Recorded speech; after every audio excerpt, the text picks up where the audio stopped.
Birshut Moray Rabotai.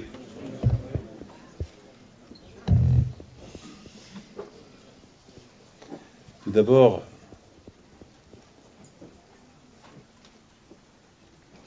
je dois remercier Akadosh Baruch Hu, Shehianu, Vikimanu, Viganu, Azmanazé. Merci à Akadosh Baruch Hu que nous sommes toujours là. Un an est passé. Et voilà, Baruch Hashem, comme chaque année, on vient à Sarcelles pour, comme habitude, coutume, minhag, d'être là toujours à Hoshana Rabbah. C'était prévu qu'on passe Sukkot en Eretz Israël avec ma famille, mais avec Marciano, on a vu qu'il n'y avait pas de vol pour retourner demain matin en Israël. Donc j'avais peur de ne pas rater ce vol. Si je ne trouve pas de vol pour rentrer, passer ce matin avec mes enfants, donc c'est la raison pourquoi je lui dis, bon, on a coutume, on a minhag de faire ensemble Hoshana Rabbah, alors voilà, on est avec vous cette année. Je dois aussi dire merci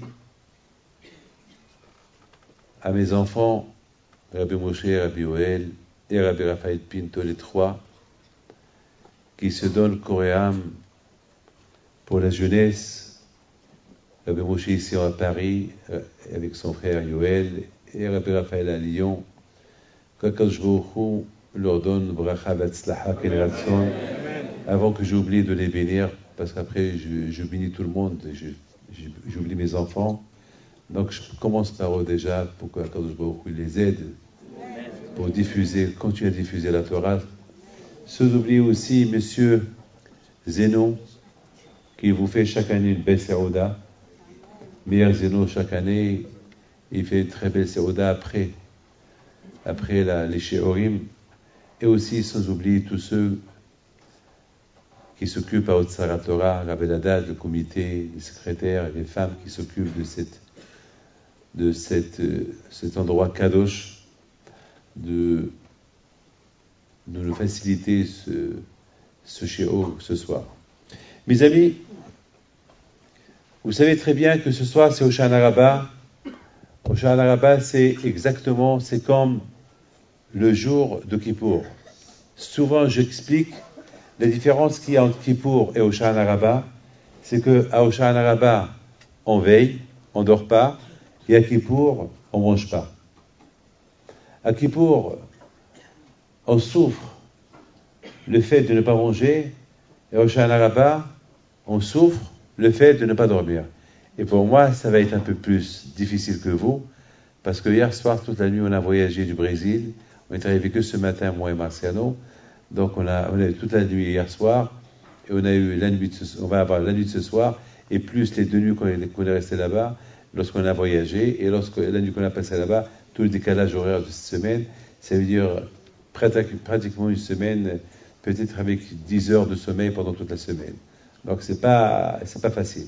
Mais sachant que Hoshana Rabbah, c'est un jour sacré, c'est un jour important, donc bien sûr avec vous, on ne peut que se sentir bien, et nous tous ensemble, si Dieu veut, on va demander à Akadosh Baruch Hu la Hatima ce soir. Mes amis, on va essayer de comprendre c'est quoi ce soir. C'est quoi exactement Hoshana Rabbah? Cette fête de Hoshana Rabbah que toute l'année on l'attend, et surtout il y a beaucoup de gens qui ne savaient pas c'était quoi Hoshana Rabbah, et depuis quelques années aujourd'hui, ils font Hoshana Rabbah, ils vont veiller, ils vont faire des prières spéciales pour être inscrits dans le livre de la vie. Ce que je ne comprends pas, c'est que cette fête de Sukkot, elle s'appelle la fête de la joie. On l'appelle Zeman Simchatenu. On l'appelle la fête de la joie. Alors je ne comprends pas. Est-ce que une fête qui s'appelle la fête de la joie, une fête qui s'appelle Zeman Simchatenu, est-ce que Bédavka, cette fête-là, le dernier jour de la fête, au lieu qu'on finit en beauté le dernier jour de la fête avec une simha supplémentaire, qu'est-ce qu'on va faire? On va veiller. Et non seulement on va veiller, on va même, dans certains, je me rappelle en Israël, à la synagogue chez nous, on faisait même le chauffard. on faisait Tkarat Shofar, et on fait Vaya Avo, on fait presque les prières de Kippour. Alors ce soir, c'est quoi? C'est Sukkot ou c'est Kippour? C'est quoi ce soir? Exactement, je ne comprends pas. C'est quoi ce soir? C'est quoi? Qu'est-ce que Hachamim, ils sont venus ce soir nous dire que ce soir, c'est comme Kippour, on veille, au lieu que ce soir on dort bien, au lieu qu'on se saoule et on va dormir et fait une belle joie, c'est le dernier jour de la fête, c'est ce soir. Non, on nous dit ce soir, il faut pas dormir, il faut veiller, il faut prier, il faut pleurer. Est-ce qu'on pleure le jour, la fête de la joie? Mais la fête, elle s'appelle la fête de la joie. Vous savez, si demain vous allez en Amérique, si demain vous allez à Natania, chez beaucoup des admorim hassidiques, vous allez les voir demain toute la journée à la synagogue en train de pleurer. Si vous allez à Satmar, à Monroe, en Amérique, ou à Williamsburg, dans toutes les grandes synagogues hassidim, là-bas ils font toute la journée des prières jusqu'à 5 minutes avant Simchat Torah. 5 minutes avant Simchat Torah, c'est là qu'ils vont terminer la prière du Shahrit. Et vous allez les entendre en train de pleurer.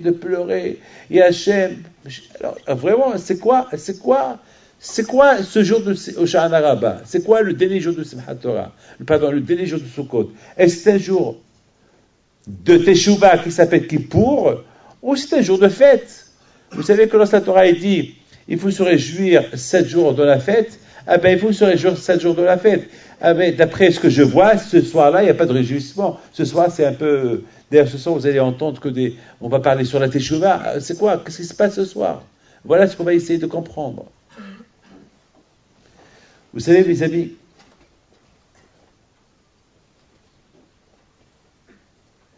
ce soir, écoutez bien, le titre que j'ai pensé hier matin, en se réveillant au Brésil, hier matin, j'étais en train de penser, qu'est-ce que j'allais vous dire ce soir? Hier matin, il y a une phrase qui m'a traversé la tête. Et tout de suite, j'avais dormi que 3 heures. Je me suis levé, j'ai pris un stylo, et je l'ai écrit ici, pour ne pas que j'oublie. Vous savez, c'est quoi ce soir? C'est l'heure de la vérité. C'est l'heure de la vérité. Vous savez que c'est le mot l'heure de la vérité? Est-ce que vous savez c'est quoi la vérité? Est-ce que vous savez c'est quoi le mot vérité? Le mot vérité, chacun peut dire j'ai raison. Chacun il explique vérité comme il veut. Beaucoup de fois on dit mais j'ai raison, mais c'est vrai, mais j'ai raison, mais c'est vrai. Est-ce que vraiment j'ai raison? Est-ce que c'est vrai? Est-ce que vraiment c'est vrai? C'est quoi la vérité? Écoutez bien, je vous montre ce que j'ai dans les mains. J'ai une bouteille dans les mains. Est-ce que c'est vrai? Est-ce que c'est une bouteille ou c'est un verre? Vous allez me dire que c'est une bouteille. Mais est-ce que c'est vrai? Vous savez, je ne sais pas. Mais elle a l'air d'une bouteille. Mais je peux la rendre un verre. Je peux aussi le rendre un verre. Donc, est-ce que c'est vrai? Alors, c'est quoi? Elle s'appelle bouteille, mais peut devenir un verre. Donc, c'est pas vrai. Alors, c'est quoi alors ça? Je ne sais pas. À vous de définir c'est quoi ça. C'est quoi ce que j'ai dans les mains? Mes amis, lorsqu'on dit le mot vérité, il y a une seule vérité. C'est Dieu. C'est Hachem. Hachem, c'est le vrai. Hachem, Emet. Lorsqu'on dit vérité, la Torah, elle s'appelle Emet. Lorsqu'on dit les tzadikim, les vrais tzadikim, ils sont Emet. Lorsqu'on parle de Rabbi Shimon Bar Yochai, on ne peut pas dire il est à moitié Rabbi Shimon Bar Yochai, il est Emet. Lorsqu'on parle des grands tzadikim, on dit les grands tzadikim c'est Emet, c'est la vérité. Si on parle de nous, malheureusement, moi, David Pinto, je suis loin de confirmer je suis Emet. Parce que parfois je suis Emet, parfois je ne suis pas Emet, je ne sais pas. Peut-être j'ai besoin encore de tomber, je vous donne la parole d'honneur. Cette semaine, j'ai pris sur moi cette semaine, David, essaye d'être Emet. Essaye d'être Emet. Parce que beaucoup de fois, on croit qu'on est Emet, et beaucoup de fois, on découvre qu'on n'est pas très, très Emet. Beaucoup de fois, parfois, on est un peu hypocrite. Parfois, on n'est pas très, très Emet. Pour être vraiment Emet, eh ben il faut beaucoup travailler sur soi. Il faut travailler. Alors ce soir, c'est l'heure de la vérité. Ah ben, je m'explique. C'est quoi ce soir? C'est l'heure de la vérité. Pendant 40 jours, depuis Elul, le premier mois d'Elul, qu'on a commencé à faire le chauffard, jusqu'à Kippour, il y a 40 jours. De Kippour jusqu'à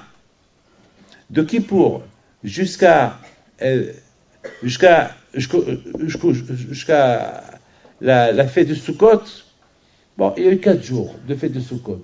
Et après, on a commencé à faire la fête de Soukkah, on a commencé à se réjouir. Pourquoi se réjouir? Eh bien, on se réjouit pour affirmer, pour faire une démonstration. Hachem, on est content de toi. Akadosh Baruch Hu, on est content de toi. Il nous a dit de quitter la maison pour venir à la Souka. Eh bien, c'est ce qu'on fait. On aurait pu se poser des questions. Pourquoi venir de la Souka? Est-ce qu'on n'est pas bien à la maison? Non, tu veux qu'on vienne de la Souka? On écoute ce que tu veux. Vous savez, Rabotai, pourquoi on fait la fête du Sukkot? Est-ce que vous savez pourquoi on l'a fait? Eh bien, la fête de la Souka, on l'a fait. Il y a une discussion dans le Talmud. Il y a le Talmud qui dit, la fête de la Souka, on l'a fait pour 2 raisons. Il y a ceux qui disent, parce que pendant 40 ans qu'on était dans le désert, on a construit des cabanes. Des cabanes. Chacun, il avait une cabane de 40 jours, 40 ans, quand même, c'est 40 ans, 40 ans, c'est 40 ans. Alors, chacun, il avait une cabane. Alors, pourquoi une cabane? Parce qu'une cabane, on peut la démonter, on la monte, on la démonte, on la monte, on la démonte, on la monte, on la démonte, on la monte. Parce que chaque fois, il voyage, une fois on est là, pendant 40 ans, on tournait le désert. Il y a ceux qui disent non. Il y a ceux qui disent que, pourquoi on fait la souka? C'est pas des cabanes, c'est parce qu'Hachem, il nous a encerclés avec des nuées saintes. On les appelle Shiva'a Anane Kavod. Hachem, il nous a encerclés avec des 7 nuées. C'est quoi 7 nuées? 7 nuées parce que vous savez, dans le désert, il fait froid, il fait chaud. Alors, avec ces nuées-là, pendant la journée, elles nous protégeaient du soleil, et la nuit, elles nous protégeaient du froid. Donc, pour commémorer ce miracle de 40 ans, dans le désert, on fait la souka. Je vous pose une question. Je rentre une question à une question.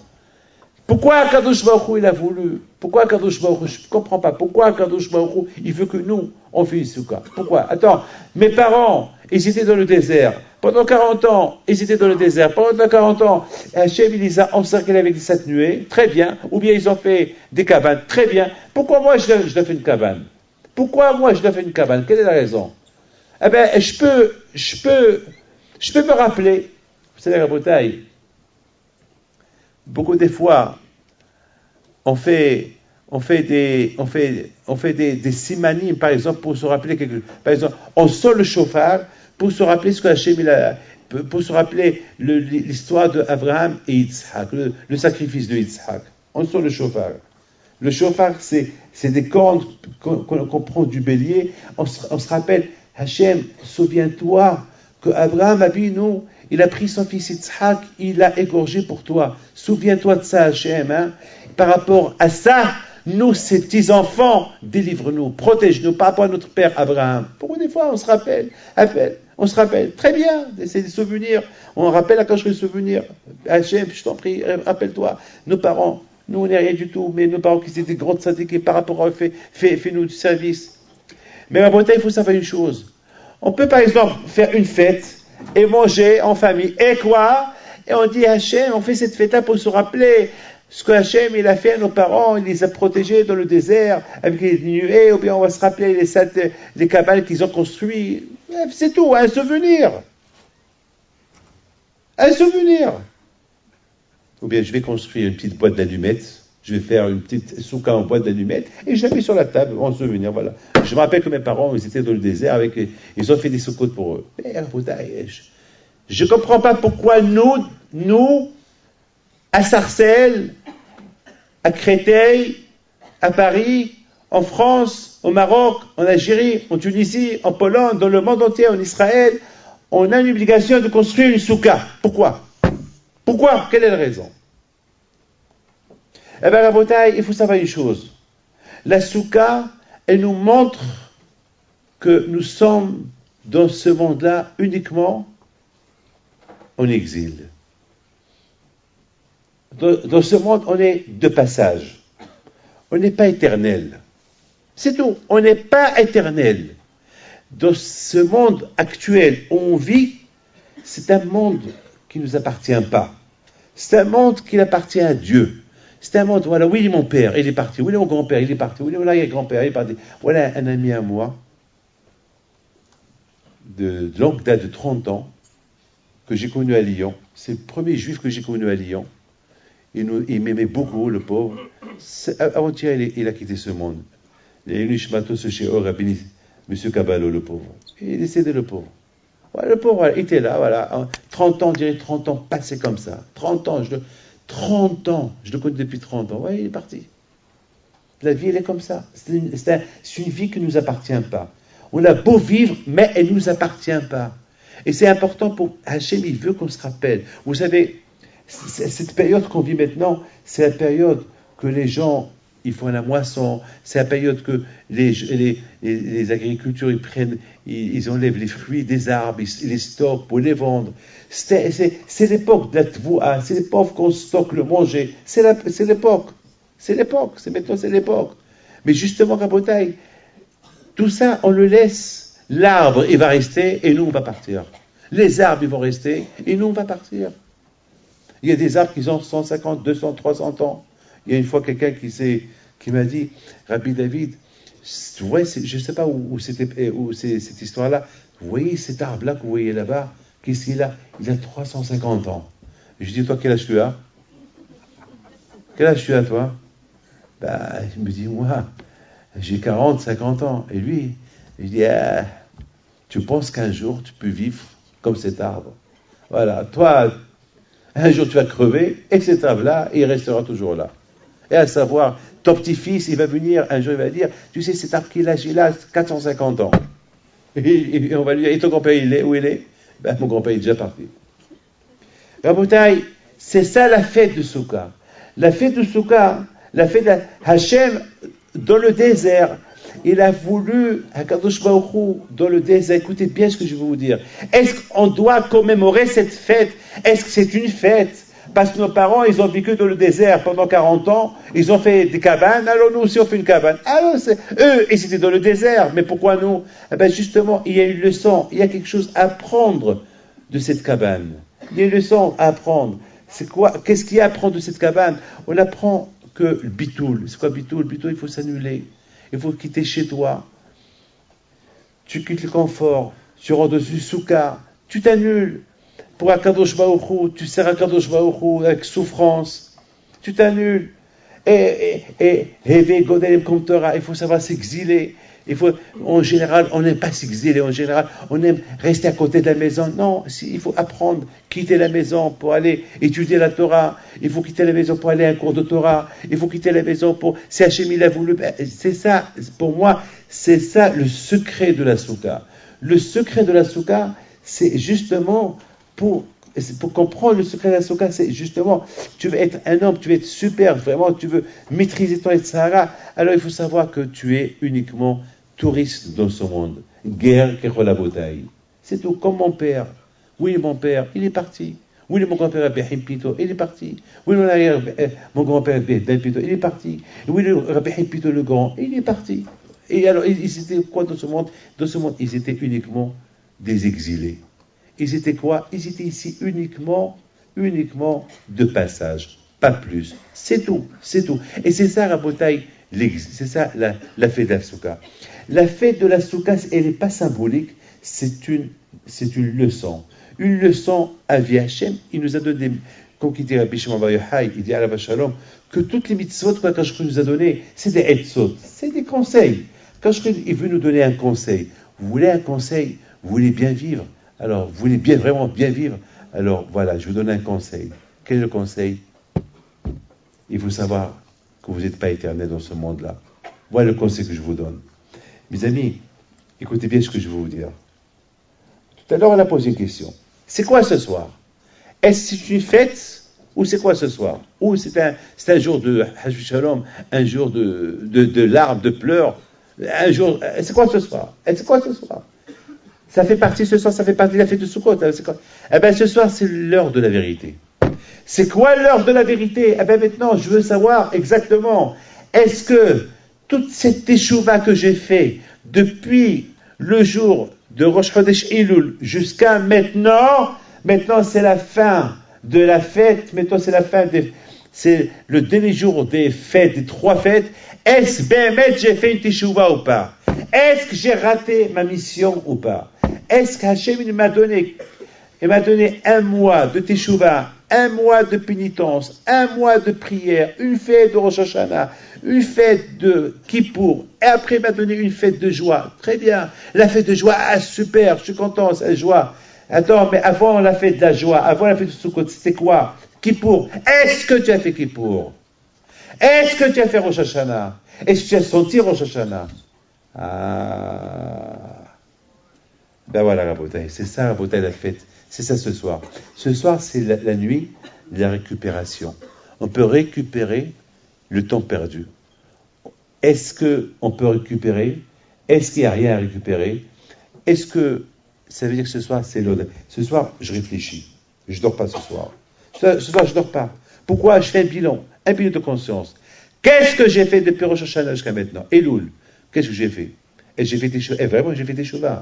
Et vraiment, j'étais honnête avec soi-même. Est-ce que je suis émet? Est-ce que j'ai fait des choses? Est-ce que cette année, je vais changer? Ou bien je vais rester le même? Ce que j'étais l'année dernière, les choses ils vont continuer comme c'était l'année dernière. Mes amis, c'est ça ce soir. C'est ça au Sha'ana Rabbah. Au Sha'ana Rabbah, c'est l'heure de la vérité. Au Sha'ana Rabbah, c'est l'heure que chacun de nous, il va voir est-ce qu'il a fait une teshuva ou il n'a pas fait une teshuva. Et s'il n'a pas fait, il peut la faire maintenant. C'est au Sha'ana Rabbah, c'est la veillée. C'est ce soir ou jamais. Donc, quelque part, Hachem, il nous a fait un service, un grand service. Et c'est quoi le service qu'il nous a donné à Hachamim? Ils ont décidé Hachamim ce soir. Donc, il faut en profiter. Il faut en profiter. Si on n'a pas assez profité du mois de Elul, si on n'a pas assez profité à Rosh Hashanah pour faire une bonne teshuva, si on n'a pas assez profité à Kippour pour faire une bonne teshuva, et on vient en plus profiter de la fête de Sukkot pour s'éclater et pour faire les joies et se saouler, boire, etc., on va finir ce soir en beauté. Je vais réfléchir. Est-ce que j'ai quelque chose à me reprocher ou j'ai rien à me reprocher? Est-ce que j'ai fait une teshuva ou j'ai pas fait teshuva? Et si j'ai un doute, alors je peux tout faire ce soir. Ce que j'ai pas fait pendant tout le mois, ce soir je vais le faire. Je voudrais raconter une histoire. Vous savez, je vous dis pas où ça s'est passé cette histoire. Je vous dis pas. Mais simplement, je vous raconte. Cette histoire, vous allez voir, c'est quoi malheureusement quelqu'un qui est loin de tout. J'étais invité chez une famille. Il y avait un monde fou. Ils étaient là autour de moi. Et à un moment donné, l'heure du Motsi. Tout le monde se lève pour aller faire Netilat Yadayim. Écoutez bien ça. Tout le monde se lève pour aller faire Netilat Yadayim. Moi, on m'apporte Netilat Yadayim. Et il y avait un monsieur qui était assis en face. Ce monsieur, en général, je le connais très bien, ce monsieur en général, il est bien. J'ai commencé à le guetter, est-ce qu'il va se laver les mains ou pas? Et à un moment donné, qu'est-ce qu'il fait? On nous a servi un repas. Dans le repas, il y avait du foie gras, une bonne salade. Il y avait un bon plat, un très bon plat. Tout le monde se lève pour se laver les mains. Et puis, qu'est-ce qu'il fait? Il prend un verre. Il finit Tilat Yadayim dans son plat. Je commence à réfléchir. Je dis, certainement, il ne va pas manger ce plat. Je fais mon tsi. Je lui donne le mot tsi par respect. Et je vois qu'il mange son plat. Vous savez très bien que je l'appelle, je lui dis, tu sais que tu es en train de manger le poison. Il me dit quoi? Je lui dis, vous êtes en train de manger du poison. Parce que c'est Netilat Yadayim. on se lave les mains pour enlever la toum'a des mains. Et tu es en train de manger la toum'a de tes mains. Il me dit, mais ça n'a pas l'air de toum'a, c'est bon. C'est bon. Je dis, est-ce que si tu as un billet de loto et qu'il était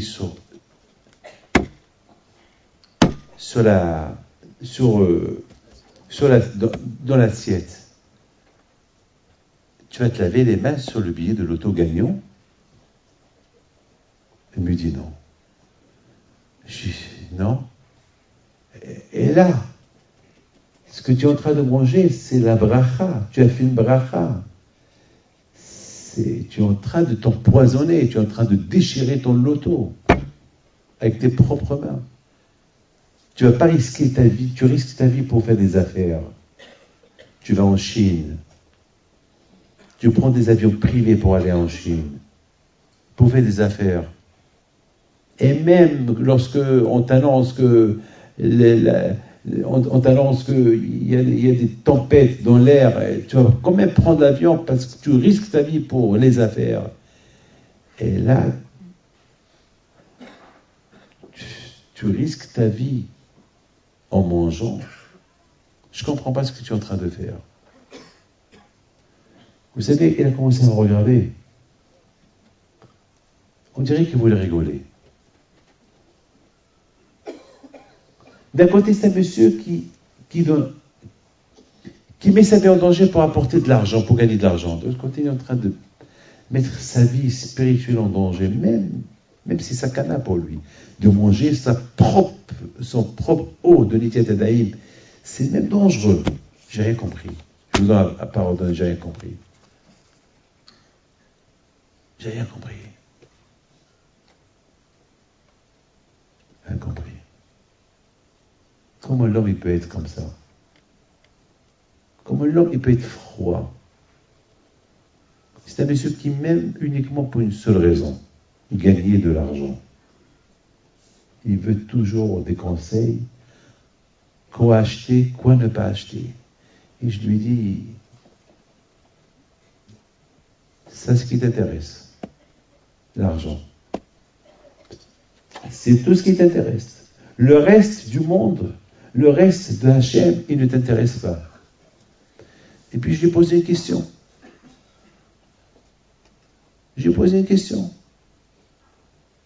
Je dis, lorsque tu prends des vacances, tu dépenses, tu calcules combien tu dépenses? Il me dit, jamais je calcule. Ça peut me coûter 300, 400 000 $ mes vacances. Très bien, je lui dis. 400 000 $ tu vas dépenser pour tes vacances sans savoir. C'est illimité. Et pour un Kadosh Baruch Hu, tu ne peux pas faire quelque chose pour un Kadosh Baruch Hu. Une bonne prière, mettre tefillin, un Shabbat, malheureusement. Ça me fait de la peine de savoir, c'est avec le Shabbat qu'à prendre ses avions pour voyager à gauche, à droite pour ses plaisirs. Pourquoi? Quelle est la raison? Bon, Rabotai, on peut dire ce monsieur-là, le pauvre, il est loin de tout cela, il ne comprend pas, on va le juger bien. Mais nous, on n'est pas à ce niveau. Nous, Baruch Hashem, on est de Sarcelles, on est de Paris, on est de Créteil. Baruch Hashem, on a nos parents qui nous ont un peu éduqués. On sait très bien, nous, on sait ce qu'on fait, on sait les bonnes choses qu'on fait, on sait les mauvaises choses qu'on fait. Nous, par exemple, il y a des questions, on peut se poser sur nous des questions. Est-ce que quelqu'un ici, je ne sais pas, est-ce que vous avez entendu quelqu'un dans votre vie, quelqu'un parmi nous, qui va faire l'itilat yadayim sur sa salade cuite? Donc, on lui donne sa salade cuite, il va prendre 2 verres devant tout le monde, dans la salade cuite, il va faire une salade dans la salade cuite. On n'a jamais entendu ça. Moi, j'ai vu ça avec mes propres yeux. On ne me l'a pas raconté, j'ai vu. On ne me l'a pas raconté, j'ai vu. Et après, il va manger ce foie gras, il va manger tout ce bon repas qui était là-bas, avec son... Il a cru en plus, c'est la bracha qu'il est en train de manger. J'ai dit, Al-Ahmad, c'est pas la bracha, si tu es en train de manger du poison. Il me dit, non, c'est bon. C'est bon. C'est bon, je comprends, j'ai rien compris. Il n'y a rien à comprendre. Mes amis, après je l'entends en train de parler business. Mais il faut voir les chiffres. Voilà. Ah, les chiffres. Il fallait écouter les chiffres. Il rigole de tout le monde. Et tout le monde, pour lui, c'est des pauvres. C'est des chiffres. Mais il faut voir que des chiffres. Moi, j'entends ces chiffres-là. Je vous donne la parole d'honneur. Vous savez à quoi je pensais? Avec tous ces chiffres-là que j'entends, ça, c'est des petits chiffres. Pour eux, c'est des petits chiffres. Avec tous ces chiffres-là, si j'avais cet argent de la NRA, j'avais de quoi faire vivre tous ces juifs de Paris, tous ces pauvres qu'il y a à Paris, tous ces pauvres qu'il y a en France. Avec ces petits chiffres qu'il est en train de dire, pour lui, c'est des petits chiffres. Ils étaient en train de parler sur un milliardaire qu'il a perdu 150 millions de dollars. Il a dit, c'est tout. C'est tout. Ça m'a quoi, c'est 150, voilà, 150, rien du tout. Voilà, c'est 150 bouteilles de l'eau d'évian. C'est tout. C'est tout ce qu'il a perdu. Et moi, je regarde, et j'entends. La bouteille, vous savez qu'est-ce qu'on dit à Rosh Hashanah? On voit des gens qui se disputent la ptiha de la parnassa. 1000 euros, 2000, 3000. Vous savez, en Amérique, la ptiha de la parnassa, elle se vend jusqu'à $1 million. Jusqu'à $1 million, ils vont l'acheter. Bon, cette année, c'est la crise en Amérique. Cette année, c'est la crise en Amérique. Je me suis renseigné un peu cette année, comment elle était vendue. 5 000, 10 000, ça va. Il est venu Madoff, un bel homme clé, il aura tout pris. Il est venu, c'est lui qui a acheté tous les petits hôtes, c'est lui qui l'a.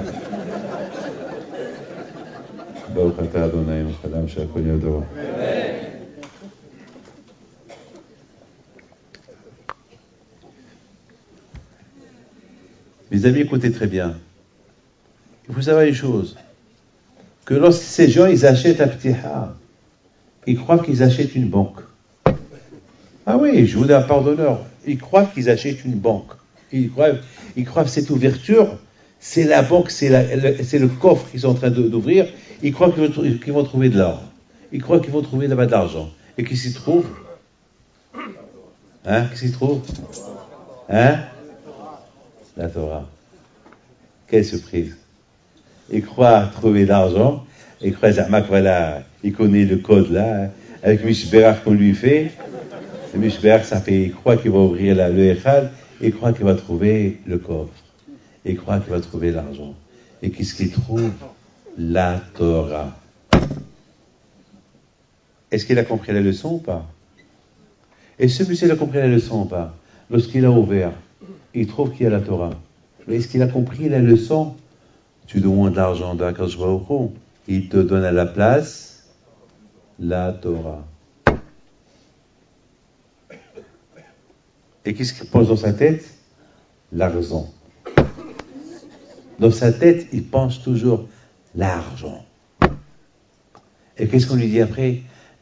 Les David Mizmor l'Adonai haaretz umloa. C'est quoi cette phrase? Eh monsieur, tu as acheté le coffre? Sache que le coffre que tu as acheté, il appartient à Kadosh Baruch Hu. L'Hashem haaretz umloa. Tevel v'yosh beba. Même toi, tu appartiens à Kadosh Baruch Hu. Quelle surprise! Wow, ouais. Rabbi David. Qu'est-ce que je viens d'acheter maintenant à $1 million? Ben, tu as acheté la Torah. Surprise! Mais c'est pas ça que j'ai acheté de l'argent. Ouais, tu as l'argent. L'argent appartient à Dieu. Alors que j'ai acheté, eh ben, tu as acheté quelque chose qui appartient à Dieu. Et avec l'argent que tu vas payer, ça appartient à Dieu aussi. Donc rien ne t'appartient. C'est une leçon terrible. C'est une leçon terrible qu'on nous enseigne à Rosh Hashanah Yom Kippour. Je vous donne la parole d'honneur. C'est ce que j'ai senti lorsque chaque fois j'ouvrais le Echad. C'est la première fois dans ma vie que je pensais, David, qu'est-ce que tu achètes? Qu'est-ce qu'ils t'achètent? Qu'est-ce qu'ils achètent? Ils croient qu'ils achètent de l'argent. Ils croient qu'ils achètent le coffre fort. Ils croient qu'ils sont en train d'acheter une combinaison du coffre pour voir de l'argent. Et qu'est-ce qu'à la fin ils trouvent? Un Sefer Torah. Et au moment qu'on leur dit, qui réalisent qu'ils ont acheté un Sefer Torah, l'ouverture du Echad, qu'il n'y a pas d'argent, on lui dit, vous savez que tu as acheté? Tu as acheté quelque chose qui appartient déjà à Dieu. Tu as acheté quelque chose qui appartient déjà à Kadosh Baruch Hu. Rabotai, c'est une leçon terrible.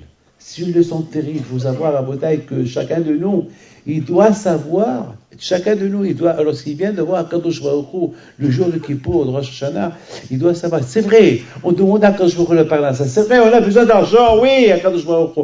Vous savez, aujourd'hui, aujourd'hui, c'est le jour de Yosef. Ce soir, c'est David Ameller.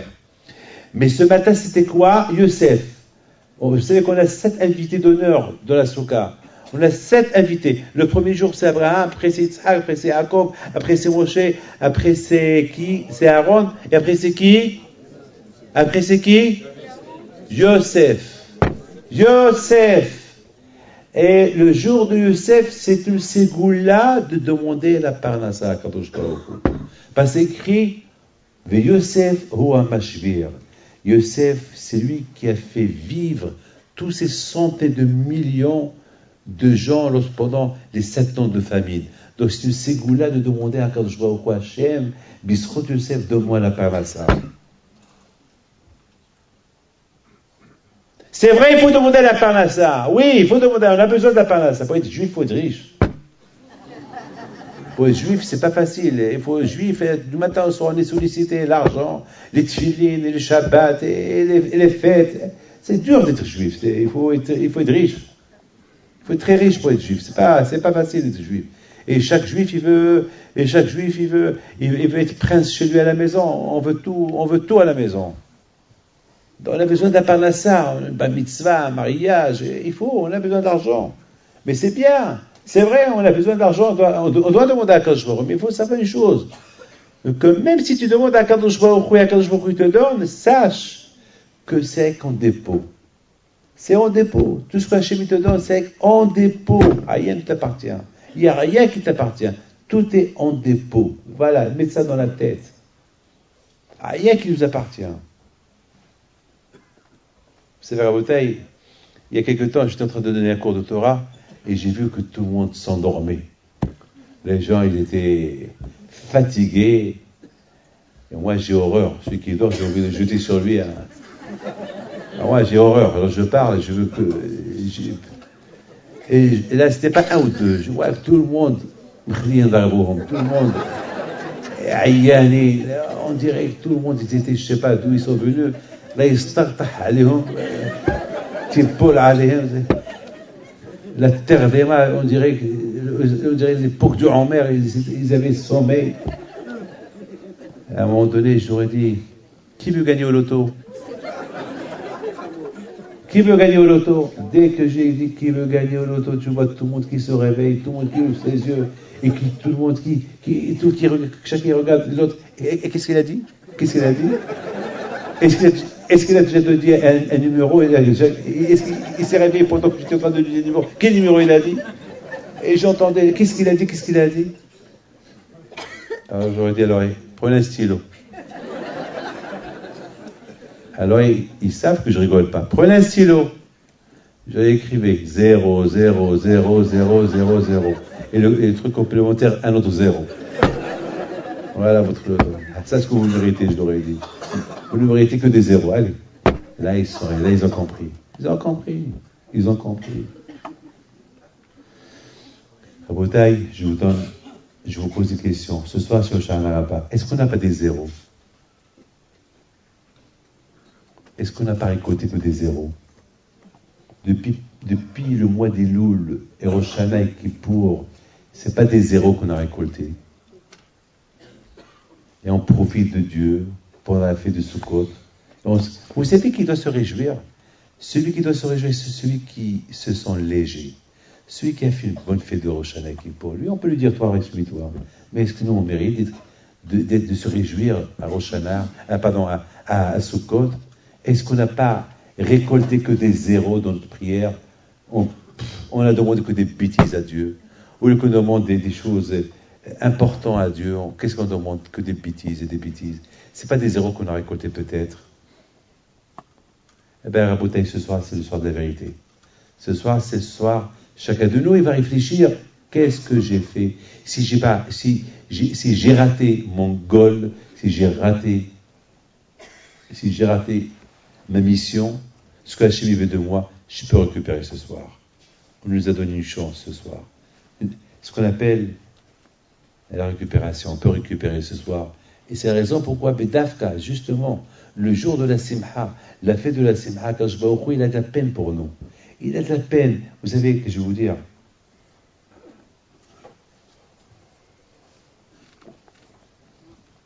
un jour je devais quitter. Donc j'étais jeune. C'est une belle histoire avec mon père. Je devais quitter la maison pour... j'étais jeune encore, j'avais 10 ans peut-être. Et je devais quitter la maison pour aller à la yeshiva.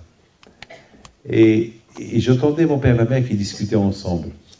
Oui, non, oui, ma mère, elle disait toujours, la maman a toujours dit non, non. Et mon père, il dit à ma mère, oui, mais qu'est-ce qu'il va faire ici? Il a 10 ans, et qu'est-ce qu'il va faire plus tard? Et maman, elle dit, mais c'est un bébé, il est jeune encore. Tu vas l'envoyer en France, on va le voir quand? Dans 5 ans, il n'y a pas d'avion, comment on va le voir? Comment on va faire? Comment je vais faire? Déjà, comment? Et ma mère, elle dit, moi j'étais content, je dis, maman, continue, maman, elle continue. Allez, défends ton fils, va. Et mon père, il essaye de la bloquer. Et ma mère, elle dit non, il commence à pleurer. Moi, j'étais content. Je dis, maman, pleure, continue à pleurer, va. Pleure, continue à pleurer. Papa, il va avoir de la peine pour toi. Et mon père, là-bas, Shalom, il était encore plus fort. Allez, arrête de pleurer. Un jour, tu vas pleurer de vrai. Le jour, tu vas voir ton fils, un bandit. Allez. Et voilà, ma mère, elle le regarde. Elle n'a pas aimé le mot bandit. Et un jour, il va être un bandit qui va devenir... Pourquoi bandit? Alain, un bandit. Pourquoi moi, je vais être un bandit? Parce que je ne vais pas aller à l'échelle, je vais être un bandit. Mais mon père, il a employé ce mot-là, Matullah. Mon père, il a dit... Ce mot, il est sorti de sa bouche. Et peut-être, j'aurais pu être un bandit. Qu'est-ce qu'on sait? Si mon père l'a dit, c'est que peut-être j'aurais pu être. Est-ce qu'on sait qu'est-ce qu'on peut être? Qu'est-ce qu'on sait? Pourquoi... Il n'y a rien. Atami be'atzmach du motard. Vous savez... Beaucoup de tzadikim, ils sont tombés à la fin. Il y a beaucoup de Rechaim qui sont devenus tzadikim. On ne peut pas savoir qu'est-ce qu'on peut être, vous savez. Mais ma mère, elle n'a pas répondu. Alors j'ai vu que ma mère ne répond pas. J'ai compris que la bataille, elle est perdue. J'ai compris que c'est fini pour moi et que je vais partir à la yeshiva. Je n'ai pas dormi toute la nuit. Je pensais que je vais devenir, où je vais aller, quand je vais les voir. Et Essaouira, et Mogador, et Casablanca, comment je vais faire. Et j'étais roi, j'étais un petit roi. Dans ma ville, j'étais le chef. Pour moi, toute la ville d'Essaouira, j'étais le chef de la tribu. Je demandais l'argent de tout le monde. Je connaissais tout le monde. Je connaissais tous les bars, tous les cafés, tout le monde. Je sais les gens qui me donnent l'argent. Je sais les gens qu'il ne faut pas approcher. Les gens, je sais les gens, les radins. Je connaissais les gens d'un bon cœur. Je sais les gens qui me donnent une fois par semaine, ceux qui me donnent une fois par mois, ceux qui me donnent un jour oui, un jour non. Je connaissais tout le monde déjà. Et à la fin, le lendemain, il fallait préparer les vêtements, il fallait tout préparer. Et le même jour, j'ai quitté. 7 ans plus tard, j'ai vu mon père. Et j'ai dit à mon père, papa, t'as pas été cruel avec moi. T'as pas eu de la peine ce que tu as fait. Comme ça, 7 ans, je ne l'ai pas reconnu. Je ne l'ai pas reconnu après 7 ans. Il me regarde et me dit, un jour, tu me diras merci. Je me suis marié, et lorsqu'il est venu pour la Brit Mila de mon fils, c'était Sandak, je le rappelle encore à mon père. Je dis, papa, tu te rappelles ce que tu m'as fait une fois? Tu n'étais pas cruel avec moi. Il me regarde. Il me dit, David, un jour, tu me diras merci. C'est tout. C'est tout ce que... Un jour, tu me diras merci. Eh bien, ça m'a pris un peu de temps. Et là, chaque fois que je vais pèleriner mon père Ashdod, je vais sur sa tombe, je dis, papa, merci. Merci, papa. Si je pouvais te le dire en face, mais je sais que tu es un tzaddik, je sais que tu es vivant, je sais que tu m'écoutes, alors je te dis merci. Merci que tu as été cruel avec moi, parce que vraiment, papa, tu as raison. Si tu n'as pas été cruel avec moi, peut-être j'aurais été un bandit. C'est vrai, papa. Beaucoup de fois, j'ai envie d'être un bandit. Et c'est la Torah qu'elle met pour ne pas être un bandit. Merci, papa. Et grâce à toi, papa, j'ai dit yeshivot. Et grâce à toi, papa, j'étudie la Torah. Grâce à toi, papa. Merci, papa. Merci, merci, merci 1000 fois. Chaque fois, je vais à Ashdod, je dis ça à mon père. Je vous donne la parole d'honneur. Parfois, je suis seul, je dis merci à papa. Parfois, il n'y a pas un jour que je ne lui dis pas merci, que tu m'as ouvert les yeux. Et nous, Rabotai, combien de merci on donne à Kadosh Baruch Hu, il nous a donné ce soir. Ce soir, il nous a donné un soir qui s'appelle Hoshana Rabbah. Un soir qu'on peut réfléchir, comme je vous ai dit tout à l'heure, un soir qui s'appelle l'heure de la vérité. C'est quoi l'heure de la vérité? Ça veut dire, est-ce que vraiment j'ai fait une bonne teshuva? Est-ce que vraiment j'ai fait pénitence pour le passé? Oui ou pas? Est-ce que je rigole avec moi-même? Qu'est-ce que j'ai fait? Est-ce que Bémet, je suis honnête ou pas? C'est une soirée Bémet, c'est ce qu'on appelle l'heure de la vérité. Combien de merci on donne à 15 jours? Imaginez-vous que ce soir, si Dieu veut, on va se réveiller et on va voir, Bémet, j'ai pas fait une teshuva. Même la teshuva que j'ai fait après, j'ai commencé à critiquer. Même après la teshuva que j'ai fait à Rosh Hashanah, regarde qu'est-ce que j'ai fait. Regarde ce que j'ai fait. Alors quoi? Alors comment je me présente devant la Kadosh Baruch Hu? Comment? Mes amis, il faut faire attention. On risque d'énerver le bon Dieu encore plus qu'avant. Pourquoi? Parce que il nous a donné une occasion et on a raté l'occasion. Je vous donne un petit machal, un petit exemple. Imaginez-vous quelqu'un qui doit prendre un avion. Imaginez-vous quelqu'un qui va prendre un avion. Il doit aller pour une affaire très, très, très importante, laquelle sa vie elle est en danger. Et il doit prendre l'avion pour aller se faire opérer. Mais il y a un avion, c'est tout. Il y a un avion qui va faire escale à Sarcelles.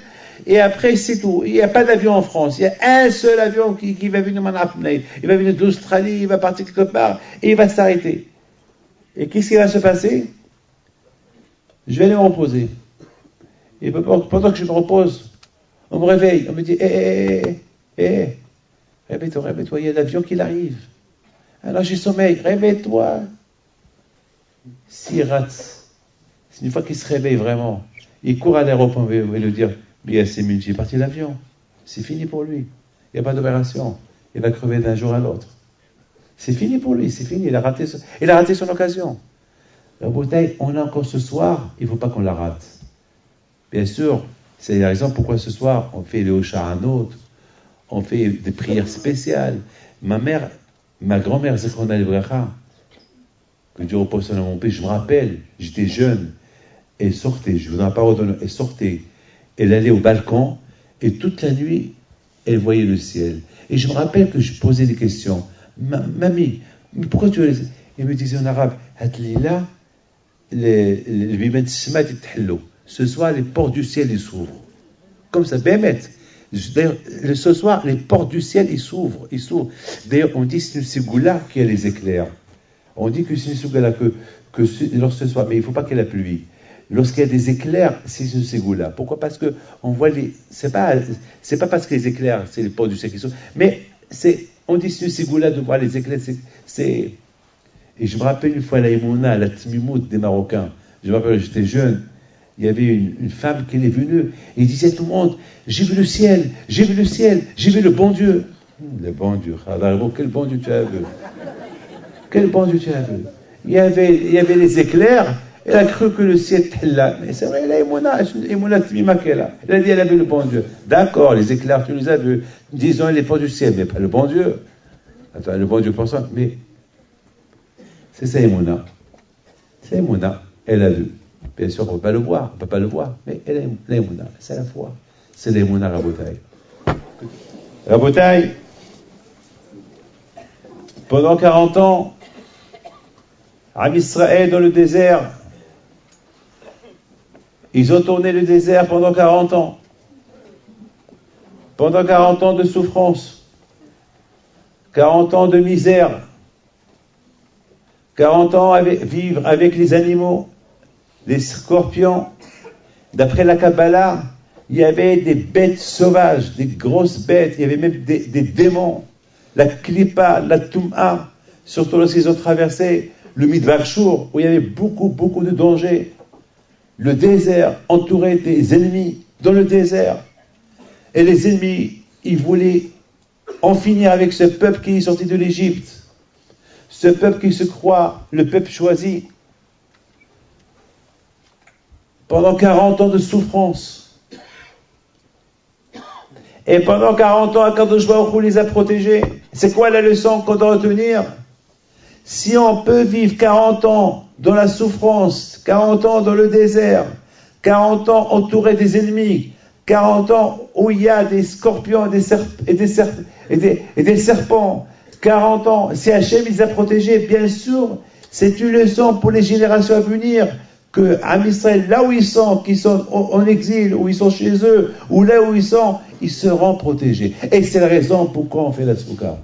La souka, c'est une image de quoi? De sécurité. Vous savez, pourquoi le riche, il veut être riche?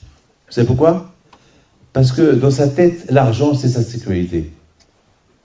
C'est quoi un enfant? C'est quoi la sécurité d'un enfant?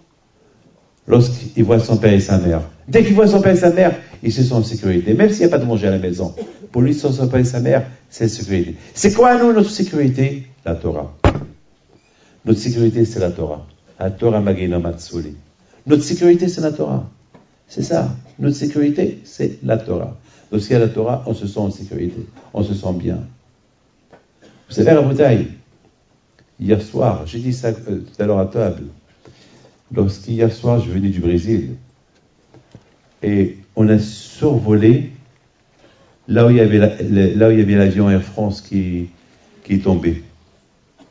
Il y a 2 mois, le mois de juin, je pense, où il y avait presque 260, 280 morts, et il y avait là-bas, malheureusement, quelques juifs là-bas aussi. Et lorsqu'on a survolé cet endroit-là, parce que je connais un peu la carte, j'ai surveillé la carte, j'ai dit à Kadosh Baruch Hu, parce que on prend l'avion. Heureusement qu'on oublie, hein. Heureusement qu'il y a l'oubli. Mais on ne peut pas oublier. Lorsqu'on prend le même avion, le même vol, en plus c'était le même appareil. C'était un Airbus 310 ou un Airbus 3 choses pas. Mais c'était le même Airbus. Je pense, pourquoi lui et pas celui-là? Pourquoi celui-là et pas l'autre? C'est des idées noires qui viennent. Mais pour Hachem, il y a l'émouna. Il y a Kadosh Baruch Hu, bi'atrav kedrohi. Ma vie est entre tes mains. Ma vie est entre tes mains. C'est pas l'avion qui tue.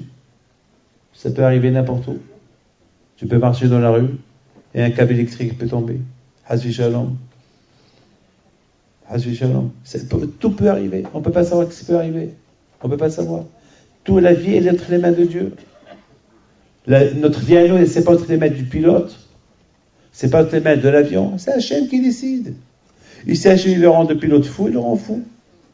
Et si Akadosh Baruch Hu, il veut, même s'il y a, je ne sais pas, une tempête dans l'air, et si Hachem veut sauver l'avion, il le sauve. Akadosh Baruch Hu, il sait. Je te pars chez moi, l'ad. Je voudrais, mes amis, vous raconter une histoire de Emouna.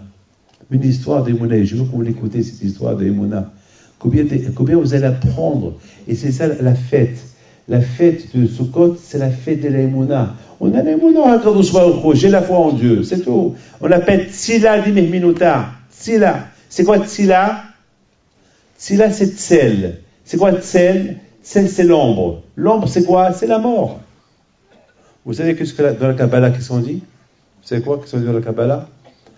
On dit que lorsque quelqu'un, il marche, il ne voit pas son ombre, c'est grave pour lui. En général, toujours, on voit notre ombre qui nous suit. S'il fait beau temps, bien sûr, s'il fait mauvais temps, il n'y a pas d'ombre, mais je parle, il y a le soleil. Le soleil, tu vois ton ombre ou en face, ça dépend dans quelle position tu es, ça dépend aussi quelle position est le soleil. Tu es en face, tu vois l'ombre, ou à gauche, ou à droite, en face, ou derrière, il y a un ombre. Mais si Hashu Shalom, tu ne vois pas d'ombre, c'est dangereux. Le tsel, ça veut dire quelque chose. Comme ça on dit dans la Kabbalah. Donc la bouteille, c'est quoi Tzila? Tzila, c'est l'ombre. L'ombre de l'Emouna, c'est quoi? D'un côté, il y a un ombre. C'est quoi l'ombre? L'ombre, c'est le doute. C'est quoi le doute? Je ne sais pas dans quel livre je suis inscrit. Voilà, il y a la Hatima. On dit ce soir, c'est Hatima. On dit ce soir, c'est la finale, c'est la signature finale. Si ça n'a pas été signé à Kippour, ça va être signé ce soir. Mais on appelle ce soir, c'est la Hatima. C'est pour ça que ce soir, on fait tzedaka. C'est pour ça que ce soir, on prie, on est télim, on fait des prières, on fait comment ça s'appelle, on fait les Osharanot, on prie à Kadosh Baruch Hu pour le Mazal, on se renforce, on fait un bilan de conscience. Un bilan, c'est l'heure de la vérité, comme je vous explique. Mais, la fête de ce soir, la fête de Sukkot, elle s'appelle Tzilal, l'ombre de la Emouna. C'est quoi l'ombre de la Emouna? Tout à l'heure, je l'ai expliqué, j'ai dit, c'est-à-dire, maintenant, je suis dans l'ombre totale, je suis dans le doute total, je ne sais pas dans quel livre je suis inscrit, mais j'ai la Emouna, j'ai la foi en Dieu, que Be'ezat Hashem, je vais passer une bonne année. Et nous tous, Be'ezat Hashem, on va passer une bonne année. On a la Emouna, c'est tout, on ne se pose pas de questions, on a la Emouna. Rabotaï, l'histoire que je vais raconter, c'est passé à Essaouira. Cette année, la Iloula de Rabbi Haïm Pinto à la Vachalom. Chaque année, Rabbi Haïm Pinto, il nous donne des cadeaux. Je vous donne la parole d'honneur. Il nous donne des cadeaux chaque année. Il nous donne des cadeaux. C'est quoi les cadeaux qu'il nous donne? Beaucoup des gens qui racontent des histoires, qui racontent des choses, les choses sur lesquelles ils sont venus demander au Tzaddik, et à Kadosh Baruch Hu, il leur a répondu. Et l'année dernière, il y avait un monsieur qui habite à Lyon. Il s'appelle Ephraim Amselem. Je vous dis son nom parce que c'est un Hassid, le Bavitch. Mais c'est un juif qui est, un juif qui a une grande émouna, mais il n'a pas des enfants. Il habite à Lyon et chaque fois, il vient chez moi, il demande une bracha. Je vous donne la parole d'honneur que j'étais gêné de le voir. Je vois un monsieur avec une barbe, et le pauvre, il vient, il a son rébé, il vient, il demande une bracha. Je lui dis, tu sais quoi? Tu vas venir avec nous à Essaouira. Là-bas, tu vas demander à Rabbi Haïm Pinto. Tu lui demandes. Il se peut séduire ton médecin. Parce que les tzadikim, chaque tzadik, il a un rôle dans ce monde-là. Chaque tzadik, n'oubliez pas, il y a beaucoup de tzadikim qui sont partis chez d'autres tzadikim pour trouver un remède chez eux. Parce que chaque tzaddik, il a une mission dans ce monde-là. Chacun. Beaucoup des fois, ne croyez pas que moi je suis un tzaddik. Moi-même, je vais demander des brachot. Vous savez, je vous en pardonne. Parfois, alors, je vois que personne ne veut venir. Je dis à quelqu'un, fais-moi une bracha. Moi aussi, j'ai besoin de brachot. Peut-être ma bracha peut venir d'un juif, un simple juif. Justement, le fait que je demande une bracha, il ne faut pas que je pense c'est moi qui donne des brachot et moi. Non, c'est pas vrai. Moi aussi, je n'ai pas mon père qui me fait les brachot, mais je demande à d'autres qui me font des brachot. J'ai besoin, moi aussi, des brachot. Ceux qui me font une bracha, je l'accepte, je réponds amen, et je suis content de recevoir des brachot. Parce que les gens, les gens croient que moi, je n'ai pas besoin qu'on me bénisse. Non, moi aussi, j'ai besoin des brachot, moi aussi. Alors, à Botaï, et ceux qui prient pour moi, que le bon Dieu prie pour lui aussi. Alors, il ne faut pas m'oublier dans votre prière, parce que surtout vous les femmes, je sais que votre prière à vous les femmes, elles sont du cœur. Alors, ne m'oubliez pas, David Hanania Ben Mazal. Alors, retenez bien mon nom. Alors, mes amis, celui-là, je lui dis, tu viens à Essaouira, tu viens à Rabbi Haïm Pinto, tu vas prier là-bas, et tu verras. Maintenant, alors, je l'ai vu l'année dernière, j'ai regretté. Il dit, wow, celui-là, si Rabbi Haïm Pinto il ne répond pas, il va m'en vouloir à vie. Il va et rentre chez le tzaddik le vendredi matin. Et il pleure. Je lui dis, Rabbi Haïm Pinto, tu as intérêt de le répondre, parce que si tu ne le réponds pas, il va m'en vouloir, et à savoir, il risque de perdre même ça, mon avis vis-à-vis de toi, même s'il est marocain, je ne fais pas confiance. Et voilà, la bouteille, il y a des gens qui lui disent,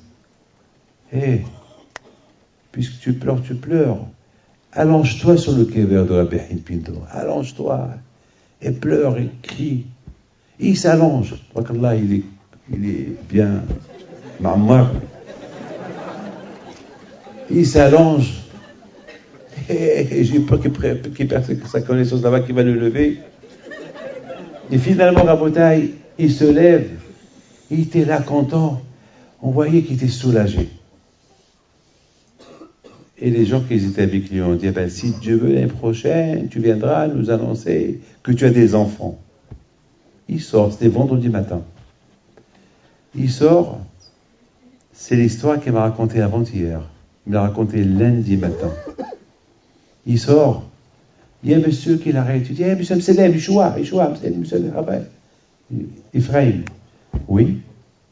Eh ben, Be'ezat Hashem, l'année prochaine, tu auras une fille et un garçon.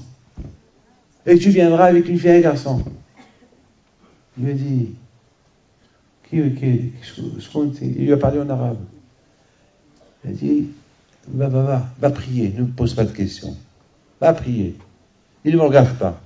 Il est parti, Ephraim, Ben Selem, il me raconte avant-hier, je l'ai cherché pendant 3 jours. J'ai cherché toutes les chambres. Je demandais pour lui. Personne ne l'a vu. Je lui dis alors qui est-ce? Il m'a dit je ne sais pas. Je ne peux pas vous expliquer. Tout ce que je peux vous dire à lui, David, voilà mon fils, voilà ma fille. Après 2 mois, ma femme elle est tombée enceinte. Voilà mon fils. Voilà ce qu'il m'a dit. Une fille et un garçon, les voilà, ils sont là. Qui c'est ce monsieur? Qui c'est ce monsieur? Et c'est à nous de se poser des questions. C'est pas à nous de se poser des questions. Le malheur, vous ne pouvez pas imaginer ce qu'on perd dans la vie. On a un papa extraordinaire. On ne fait pas attention à lui. Tellement qu'Akadosh Baruch Hu, qui s'appelle Avinu Malkinu, tellement il est bon avec nous, tellement il est super avec nous, tellement qu'il veut nous aider, tellement qu'il veut faire du bien avec nous. Et nous, qu'est-ce qu'on cherche? On cherche la petite bête noire. On le laisse de côté. Combien d'occasions il nous a donné? Voilà la meilleure occasion, c'est ce soir. Combien on doit profiter de cette occasion de ce soir pour recevoir la bonne Hatima. Et c'est ce soir, c'est l'heure de la vérité. L'heure de la vérité, et maintenant je vais voir, est-ce vraiment, j'ai bien fait ma prière, et j'ai vraiment senti les tka'at shofar, est-ce vraiment, ben, ce soir on peut y arriver à détecter oui ou non, et sinon on peut réparer ce soir.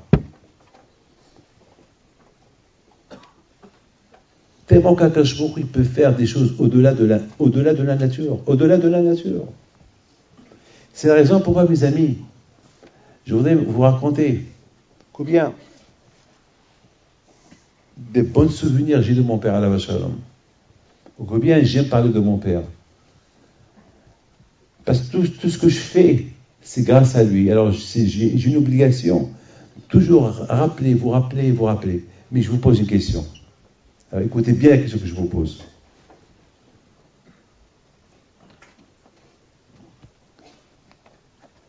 Alors, tous ensemble avec moi. Bal Sukkot, allez. Bal Sukkot teshvu. Shiv'at yamim. Kol ha'ezrach. B'Yisrael. Yeshvu basukot lema'an. Rabotai, cette phrase-là, dans l'avion, en allant au Brésil, elle m'a beaucoup donné à réfléchir. C'est quoi Ezra? Ezra, ça veut dire la nationalité. C'est quoi? Ça veut dire, pour acquérir notre nationalité, il faut s'asseoir dans la soukha. Basukot tishvu shib'at yamim basukha. Il faut s'installer, il faut s'asseoir 7 jours. Basukot tishvu shib'at kola Ezra, tout celui qui a la nationalité israélienne. Ezra, c'est nationalité. Ezrahout, c'est quoi? Lorsque vous remplissez des papiers, lorsque vous partez en Israël, c'est écrit Ezrahout, nationalité, ou français, ou américain, ou israélien, je ne sais pas quoi. Ezrahout. C'est quoi Ezrahout? Et la Torah, 2 fois, elle répète Basukot, Teshvu, Shiv'atem, Yeshvu, Basukot. 2 fois, assis-toi dans la soukha. C'est quoi? Pourquoi la Torah ne dit pas une phrase? Basukot tishvu shivat yamim kol Israël. Tous les jours, c'est quoi? Kol ha'ezrach b'Israël. C'est quoi kol ha'ezrach b'Israël? Chacun qui a une nationalité. C'est quoi? Ou bien peut-être ezrach, ça ne veut pas dire nationalité. Mais moi, je parle du verbe. Si on va dire que ezrach, ça veut dire nationalité. Pourquoi la Torah dit le mot ezrach? Et pourquoi la Torah répète 2 fois Teshvu, tishvu. Assis-toi, assis-toi. Assis-toi dans la souka. Chaque juif qui est né dans la société israélienne, juif, il va s'asseoir dans la souka. Écoutez bien, je vous en prie. Celui qui écoute ce que je vais lui dire, eh ben, il va comprendre la leçon de sa vie. Et je vous donne la parole d'honneur. Vous n'allez pas regretter d'être venu ce soir.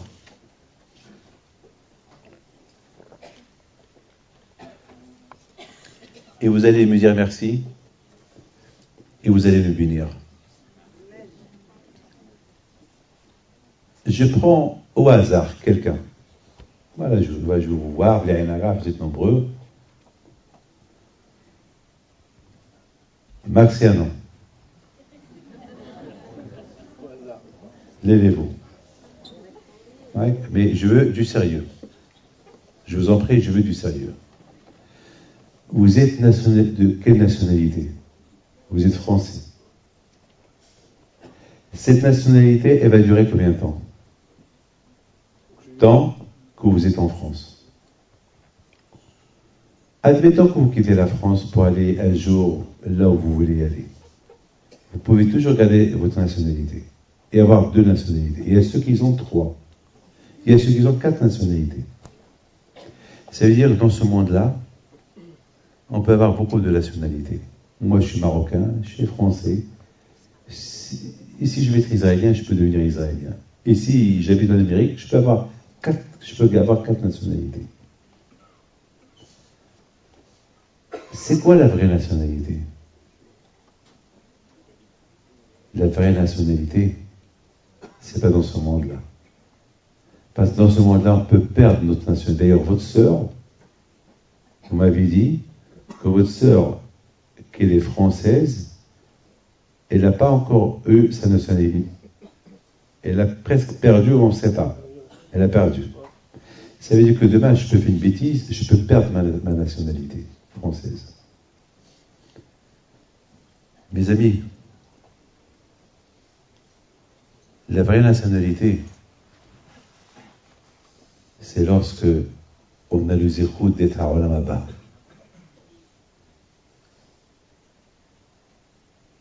Parce que toutes les nationalités que nous avons ici, c'est du passage. On peut les perdre.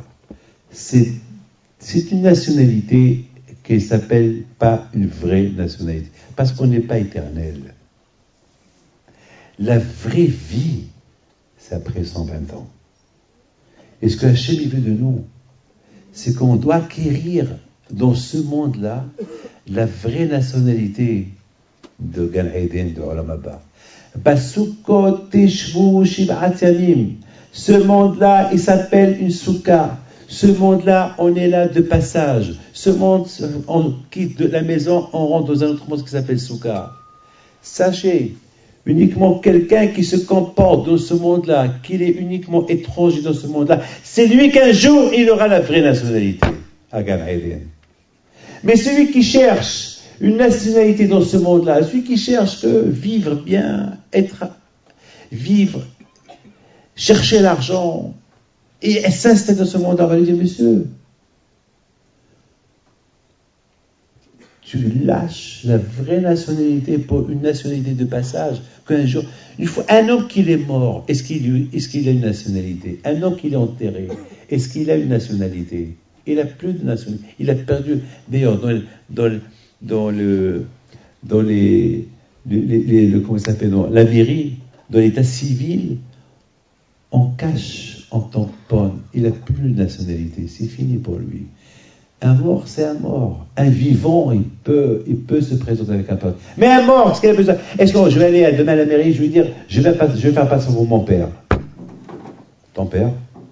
Ton père? Oui, ton père. Mon papa, il est mort. Ton père, il est mort, tu veux une nationalité pour ton père? Un passeport que pour les vivants. Basukot teshvu shiv'at yamim. C'est quoi shiv'at yamim? C'est l'équivalent des 70 ans. On vit combien? 70 ans? Et c'est un peu plus si Dieu veut. Mais la vie, c'est 70. Et le plus qu'on vit, plus de 70, c'est un cadeau de Akadosh Baruch Hu. C'est un cadeau de Akadosh Baruch Hu. De plus qu'on vit, au-delà des 70 ans, c'est un cadeau du ciel. Et c'est ça, la bataille, le secret de la souka. Le secret de la souka, Hachem il nous dit, réveillez-vous, réveillez-vous, réveillez-vous. Ce monde, il n'est que de passage. Ce monde-là, réveillez-vous. Si vous n'avez pas fait bon Teshuvah Rosh Hashanah et Kippour, alors maintenant réveillez-vous. La fête à Souka, elle nous rappelle qu'on n'est pas éternel dans ce monde-là. On n'est que de passage. Et que la vraie éternité, la vraie Izrahout, la vraie identité, le vrai passeport et la vraie nationalité, c'est l'autre monde. Tishvu, il y a 2 répétitions. Il y a une fois qu'on dit il faut s'installer, il faut s'asseoir dans la souka. Après on dit s'installer encore dans la Yishvu. C'est quoi Yishvu? C'est au futur. Plus tard. Ça veut dire que l'autre, un homme dans ce monde-là, il se comporte qu'il est uniquement de passage dans ce monde-là. Alors quand je peux lui dire, et un homme, il ne cherche pas une identité, il ne cherche pas à s'enrichir, il ne cherche pas pour avoir une pièce d'identité éternelle, parce qu'il sait qu'il ne peut pas l'avoir éternelle. Je cherche que faire Torah et Mitzvot, respecter la Torah, pour acquérir la vraie identité, la vraie nationalité. Et pour voyager, si vous voulez partir demain en Israël, vous pouvez partir sans passeport? Waouh, c'est avec l'Israël. Israël sans passeport? Tout de suite, ils vont croire que tu es un terroriste. C'est pas possible. Mes amis, c'est quoi notre passeport pour l'autre monde?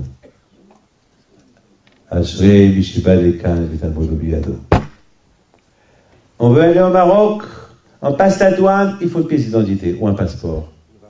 Là où vous allez, il faut une pièce d'identité ou un passeport. Et l'autre monde, est-ce qu'on a enterré quelqu'un avec un passeport?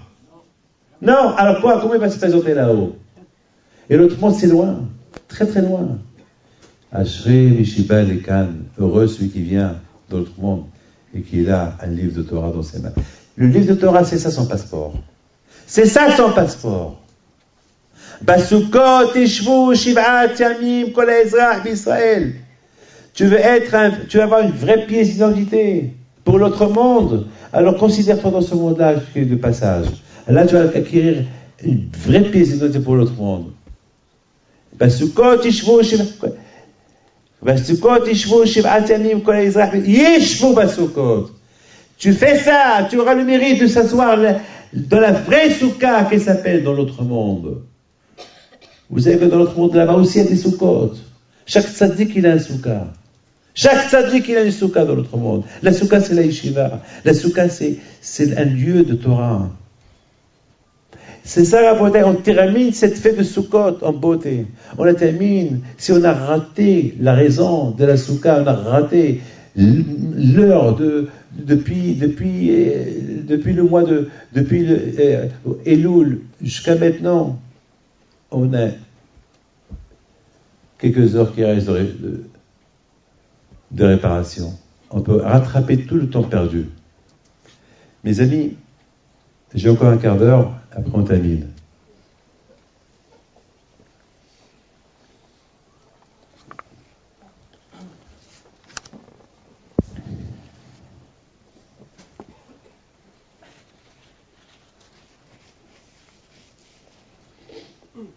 Aujourd'hui,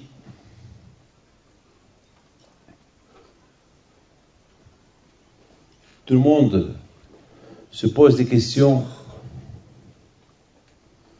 Comment il va être cette année?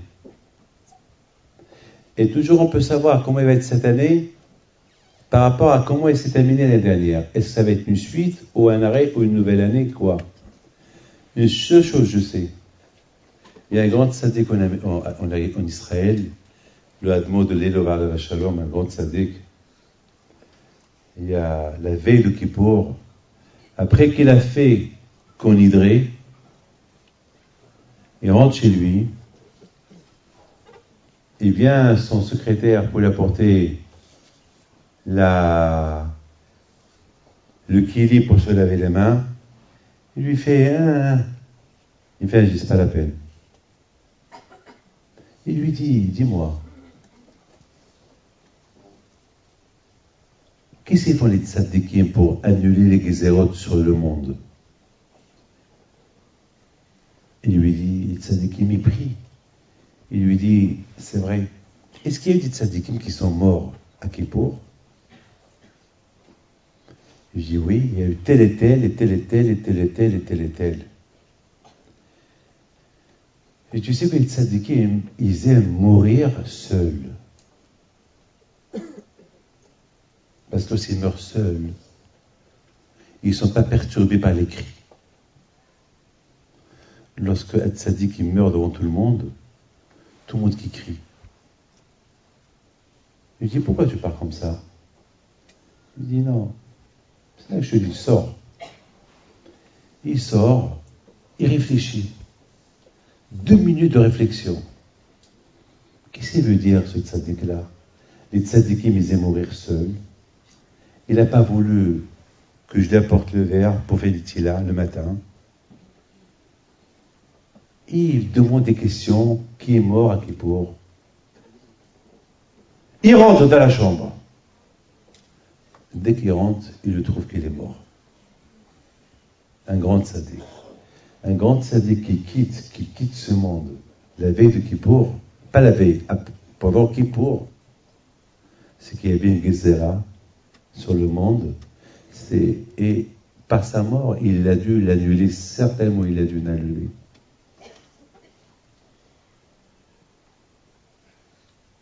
Il y avait un autre tzaddik, le pauvre, qui est mort en Israël, cette période-là, de Kippour, pendant qu'il est parti pour faire les fiançailles de son fils. Il était en train de demander la main de la fille pour son fils, il est mort. C'est des choses qui s'annoncent mauvais, mais qui s'annoncent bien. Pourquoi? Parce que l'année s'est terminée très mauvaise, avec ce qui se passe à gauche et à droite. Je ne veux pas rentrer dans la politique. Je n'aime pas parler politique, parce que les cours de Torah, maintenant, ils sont sur Internet, et je ne veux pas parler politique, mais vous comprenez de quoi je parle. L'année, elle a mal commencé. Des menaces. Il n'y a pas une paix dans le monde. Et ça va un peu mal dans le monde. Peut-être que l'économie commence un peu à se rétablir, mais au niveau de sécurité de nos mondes, ça va très mal. Que ce soit en Afrique, au Moyen-Orient, ça va mal. Hein. En Asie, les tsunamis qui ont commencé, beaucoup de tremblements de terre, d'inondations, ça a mal commencé la fête d'orge. Ça a mal commencé l'année, je m'excuse de le dire, mais l'année il a mal commencé. Et Hachem Ishmo, que Dieu préserve. On dit à Rosh Hashanah, Tichle Shana Vikilotea, que l'année se termine avec tous ses malheurs, Tahel Shana, et que l'année commence bien. Et malheureusement, on voit que ça a commencé mal. Alors qu'est-ce qu'on va dire? Et c'est mal, c'est pas mal, c'est bien, c'est pas bien. Rabotai, ce que je vous dis. Nous, Rabotai, on a les mots dans la Kadosh Baruch Hu. Am Israël, le peuple juif, il est toujours, de le monde entier, il est toujours Bessiman chez Ella. Un point d'interrogation. Est-ce que le peuple juif, il doit exister ou pas? Ben, c'est ce que Hitler, il a dit. C'est ce que les Romains, ils ont dit à l'époque. C'est ce que les Babylones, ils ont dit. Toujours, en Espagne, toujours le juif, il était Bessiman chez Ella. Toujours le juif, il est en point d'interrogation. Est-ce que le juif, il a sa place dans ce monde ou pas? Non, il n'a pas sa place. Sa place, il n'est pas là.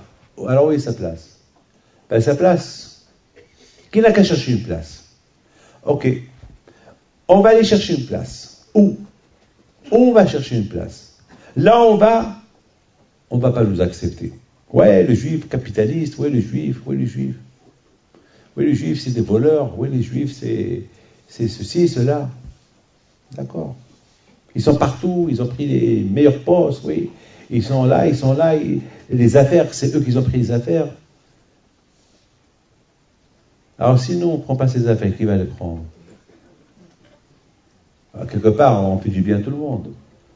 Ces affaires, ils font bénéficier tout le monde quand même. Non. On va aller où? Et je vous donne ma parole d'honneur. On n'est pas loin ce que je suis en train de vous dire, ça va arriver. Parce qu'aujourd'hui, lorsqu'il y a eu la Shoah, lorsqu'Hitler, il a dit, il faut exterminer, la solution mondiale, c'est exterminer le peuple juif. Et il était le premier à essayer.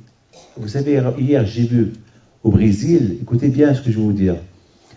Mon balabait, Aïk Rahmani, il m'a montré une lettre qu'il a affichée, une lettre qui est très ancienne, une lettre qu'il a achetée aux enchères, une lettre qui se trouvait au Caire.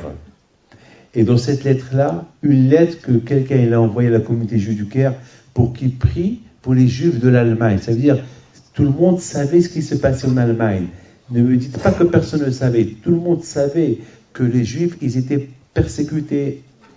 Et tout le monde savait. D'ailleurs, même les Américains, ils savaient qu'ils passaient à Auschwitz, ils ne bombardaient pas les camps de concentration. C'est-à-dire, le monde, Churchill était au courant, tout le monde était au courant, tout le monde était au courant. Et personne n'a rien fait. Vous savez pourquoi personne n'a rien fait? Une leçon pour toutes les générations. On a compté sur personne. On doit compter que sur Hachem. On doit prier. Et la Melishaim, et la Albilu Sheba Shamayim. On n'a pas à compter sur personne. Il n'y a personne. Il y a quoi Kadosh Baruch Hu? Il n'y a personne. Il n'y a personne. Alors qu'est-ce qui va se passer? Un jour dans l'ONU, ils vont se réunir. Je ne sais pas moi, et ça va être celui-là ou celui-là ou celui-là, je ne sais pas qui. Je ne dis pas de nom. Ils vont dire, bon, on a décidé que Israël, sa place n'est pas là. On va aller où? À l'Ouganda? En Afrique? Là-bas aussi, ils vont nous chasser. On va aller où? Et si l'ONU commence à parler comme ça va aller mal. On va faire quoi? Eh bien, on va faire une seule chose. On va retourner vers Hachem. C'est tout. On va retourner vers Kadosh Baruch Hu. On va dire à Kadosh Baruch Hu, tu es notre dernière solution. On essaie de trouver une solution pour le détruire. Toi, Hachem, tu vas trouver une solution pour le protéger. Et c'est ça la beauté de la fête de Sukkot. La fête de Sukkot, c'est la fête de l'espoir, la fête de la joie, la fête de réconciliation entre l'homme et Dieu, la fête d'un bon début. C'est quoi un bon début? Lorsque j'efface le passé. J'efface le passé et je recommence un bon début. La Torah. Je me renforce dans la Torah. Je me renforce dans la sainteté. Si Dieu veut la bouteille, après les fêtes de Sukkot, les choses vont recommencer, la vie va recommencer à être normale. Et qu'est-ce que vous allez faire? Ça va vous manquer un peu la fête, hein? Et Rosh Hashanah, et les Silihot, et la prière, et tout ça, ça va vous manquer. Tout ça, ça va vous manquer. Mais on va tout récupérer. Il y a des cours de Torah, je sais qu'à Sarcelles, il y a des endroits de Torah, je sais qu'à Paris. Et nous, au Hachem, nous aussi, on a du plateau pour les jeunes, Blainara, au 11 et au 32. Il y a là-bas des cours de Torah au Hachem, des centaines, à savoir si ce n'est pas des milliers par mois, qui viennent étudier la Torah chez mes enfants. Et au Hachem, il y a un grand kollel, la Torah du matin au soir au Hachem. C'est un des plus grands kollels qui est ici en France, Blainara. Et au Hachem, on va se réfugier, c'est l'hiver qui approche. Les nuits de l'hiver, ils sont longues. Vous savez pourquoi? Pour récupérer le temps perdu qu'on a perdu pendant l'été. Parce que pendant l'été, les nuits étaient longues. Et les nuits, en train de se promener, et boire, et la bière, et la télévision, et les vacances. Combien de temps perdu on a perdu pendant l'été? Eh bien, quand je nous a donné l'hiver, les longues nuits d'hiver. Il ne faut pas les passer au Stade de France. Il ne faut pas les passer en face à la télé. Il faut venir à l'Yeshiva, étudier. La télévision, c'est le plus grand Yetzirah. Celui qui meurt, celui qui quitte ce monde, C'est pas la télévision qui va l'aider l'autre monde. Qu'est-ce qu'il va faire dans l'autre monde, sans télévision? Oh, il va s'ennuyer. Quelqu'un que toute sa vie, en face la télé. Et après 120 ans, qu'est-ce qu'il va faire après 120 ans? Il va s'ennuyer. Qu'est-ce qu'il va faire? Au moins, s'il a la Torah, s'il a l'amour de la Torah, dans l'autre monde, il va étudier la Torah, il va trouver beau la Torah. C'est pas la télévision qui va trouver dans l'autre monde, c'est pas l'Internet, c'est pas Facebook qui va trouver l'autre monde. Mais c'est grave ce qui se passe aujourd'hui. Très grave ce qui se passe aujourd'hui. On donne priorité à la télé, on donne priorité au football, on donne priorité les amusements, les jeux, on donne priorité à l'Internet, voir des trucs porno que Dieu vous en présente, des choses graves. Combien de divorces il y a eu cette année? Parce que des femmes qui ont trouvé leur mari en train de voir des films sales à 2h, 3h du matin. Ou une femme, à Bretagne, je vous donne ma parole d'honneur. Il y a un homme, je vous donne ma parole d'honneur, c'est à Souka. Il y a un homme qui m'appelle Rabbi David, je suis affolé, j'ai cru marier une femme sadéquée, une femme, et voilà, et me force à voir avec elle des films qui sont pas bien. Je lui dis, mais c'est pas bien pour moi de voir ça. Et je lui dis, oui, ben si, il faut voir. Je dis, pourquoi? Mais je peux pas voir. Mais je comprends pas quel intérêt tu as. C'est l'homme qui dit, donc, où on est venu, où on est arrivé? Où on est arrivé? Avant, il fallait acheter ses films en cachette. Avant, les péchés se faisaient en cachette. Maintenant, l'homme, il peut en faire entrer l'Internet chez lui à la maison pour travailler. Et il travaille bien. Hein. Il travaille. Ben oui, il travaille. Parce que le matin, il n'arrive même pas à se lever. Je vous donne la parole. Il y a des hommes qui ne veulent même pas discuter avec leurs femmes. Il y a même des hommes qui ont quitté. Ils ont fait la chambre à part. Pourquoi? Parce qu'ils trouvent autre chose sur l'Internet que leur femme ne peut pas leur donner. Voilà où on est arrivé. Voilà où on est arrivé aujourd'hui. Voilà où on est arrivé. C'est grave. L'Internet, faites attention. Faites attention. Vous pouvez l'utiliser pour travailler, mais ne la faites pas rentrer chez vous à la maison. Faites attention. Écoutez David Pinto, ce qu'il vous dit. C'est grave, l'Internet. Si vous l'avez à la maison, alors il faut l'enfermer dans une chambre. Et si tu rentres là-bas, appelle ta femme qui rentre avec toi, parce que le Sahara est trop fort. Faites attention. Il y a beaucoup de gens qui sont tombés. Faites attention, surtout les enfants. Faites attention à vos enfants. Le Facebook, avec qui ils discutent, avec qui ils s'écrivent. Faites attention, je vous en prie, faites attention. Faites attention. C'est ça la bataille, parce qu'on peut tout perdre.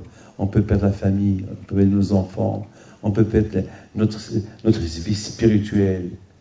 La télévision, on sort, on vient du travail, on s'assoit en face à la télé. Et la télé devient ma femme. Elle devient tout. Et les enfants, occupe-toi un peu des enfants. Regarde où ils sont, dans quelle classe ils sont. Regarde leur bulletin, qu'est-ce qu'ils font. C'est vrai, moi, malheureusement, je ne m'occupe pas de mes enfants, malheureusement. C'est un reproche que je fais. Mais je compte sur ma femme. Elle sait que je ne m'amuse pas. Elle sait que je ne suis pas en face de télé. Elle sait que je m'occupe de l'âme Israël. Alors, elle fait mon travail. Mais elle votait quelqu'un, au lieu de s'occuper de ses enfants, il est en face de la télé. C'est grave. Au moins, si je vous ai réunis tous ce soir pour vous dire cela, ça vaut la peine. Mes amis, je vous bénis. L'année, on sait une chose. Elle a mal commencé, mais on peut arrêter avec une bonne teshuva. Est-ce qu'on a ici un chauffard? Est-ce que quelqu'un a un chauffard ici? Personne? Dommage. Je n'ai pas pensé à ça. Alors, je sais que chacun de nous, il va faire un effort, si Dieu veut, de se renforcer dans la Torah, dans les mitzvot. Moi, de mon côté, je vous invite tous, Be'ez Hashem, avec le temps que vous allez avoir, et Bissot Rabbein Pino vous protège, de venir au moins 1 heure par semaine, au 11 du plateau, ou au 32 rue du plateau. Venez écouter la Torah, et Bissot Rabbein, chaque jour, de dimanche à jeudi, et que Akash Baruch Hu vous protège. Je vous demande à vous tous de se lever. Après, je vais aller là-bas, faire les prières et bénir tout le monde. Mais pendant quelques secondes, je veux que chacun de vous je veux un silence total. Et pendant quelques secondes, chacun va faire une promesse. Pendant quelques secondes, pendant que je parle, vous pouvez commencer à réfléchir. Réfléchissez bien. Quelle va être votre nouvelle vie de cette année? Bien sûr, il faut la développer. Elle ne va pas être comme l'année dernière. Si ce n'est pas plus, c'est mieux. Chacun de vous, il va prier pour sa vie spirituelle.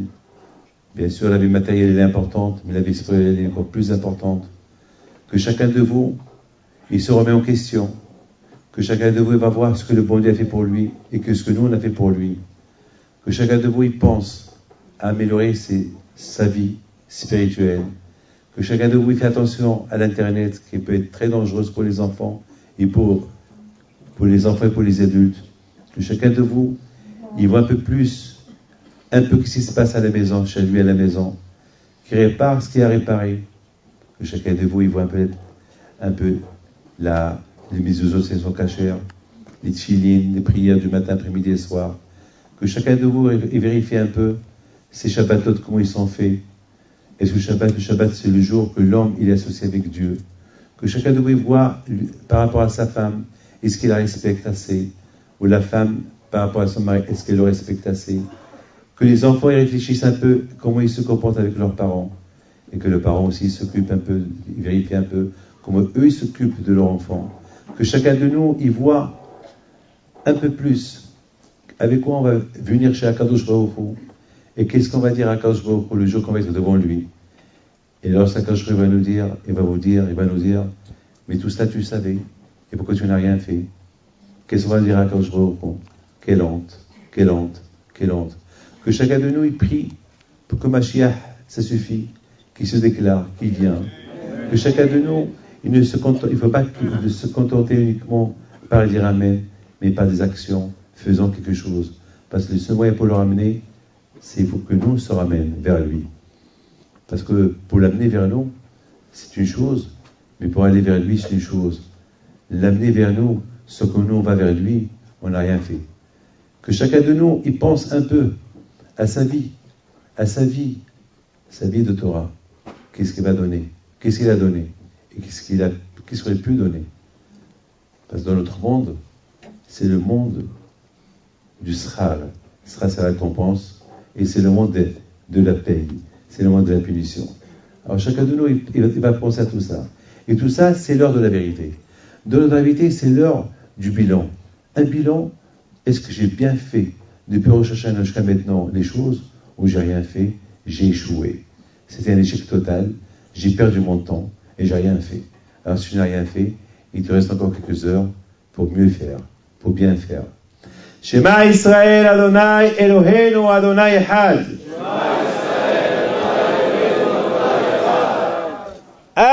Adonai hu Elohim, Adonai hu Elohim.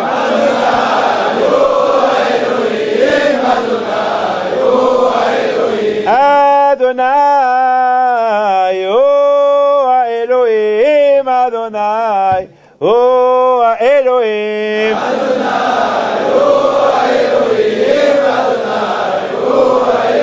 Adonai melech, Adonai malach, Adonai imloch leolam va'ed. Adonai melech, Adonai malach, Adonai imloch leolam va'ed. Adonai melech, Adonai malach, Adonai imloch leolam va'ed. Adonai melech, Adonai malach, Adonai imloch leolam va'ed. Ana Adonai Yoshi'ana, Ana Adonai Yoshi'ana, Ana Adonai Yatzlichana, Ana Adonai Yatzlichana, Anenu Elohei Abraham, Anenu, Anenu Elohei Abraham, Anenu. פחד יצחק עלינו,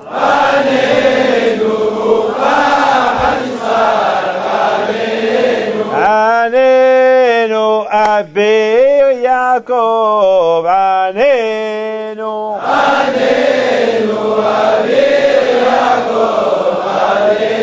עלינו העונה בעת רצון, עלינו,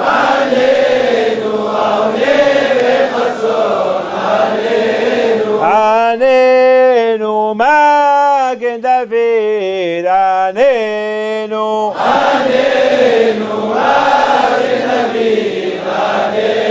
עלינו אלוה דרבי שמעון בר יוחאי, עלינו,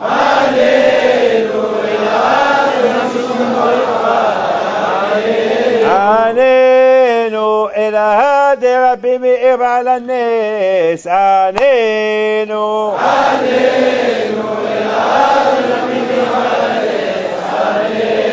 עלינו אלוה דצדיקים וחסידים, עלינו,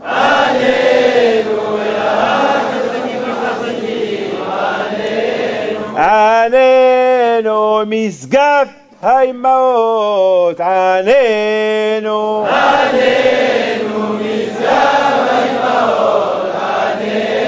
עלינו עזרת השבטים, עלינו,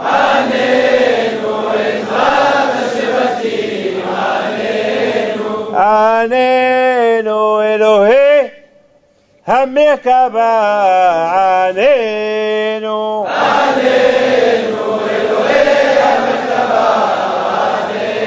עלינו החום וחנון, עלינו,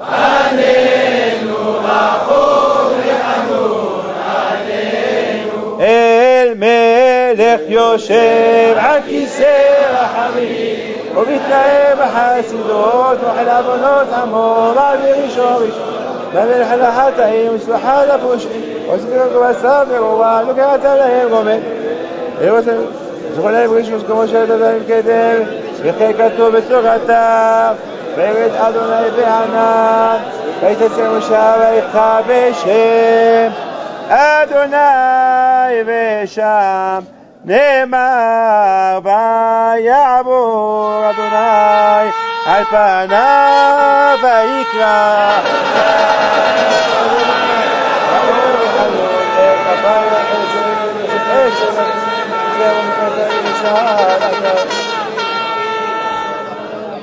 איש יברך אבותינו אברהם, יצחק ויעקב, משה ואהרון, דוד, שלמה. יברך את כל הקהל הקדוש הזה, גדולים וקטנים, הם ובניהם ושל תלמידיהם, וכל אשר להם, מלכה דעלמא, הוא יברך אתכון, יזכה אתכון, מאם וכסותכון, והכל מכוסה ועצה ורבת אדוני בשעתכם, יגן בעדכם, ותשוקה שלמו עליכם, גם ביניכם אהבה וחבה של ורעות, ויסלק קצין חינם ביניכם, ומדע לצרותיכם, וישלח לכם הקדוש ברוך הוא רפואה שלמה, לכם פרנסה טובה, ויפתח את לבכם בתורה ובת שמיים, יתמלא עליכם ברכה וכי לרצון. Chacun de vous, Béat Hashem, Akadosh Baruch Hu, vous et votre famille, vos enfants, tout Am Israël, là où ils sont, je vous souhaite à vous tous la Hatima, que vous soyez tous inscrits dans le livre de la vie, la Parnassa, les hautes générations, et puis votre Béhipito soit avec vos générations, et que je vous donne Parnassa Tova, et tous ceux qui, les bulletins que vous avez laissés, il ne faut pas les laisser, chacun qui prend un bulletin qui est là, c'est la bracha qui prend avec lui.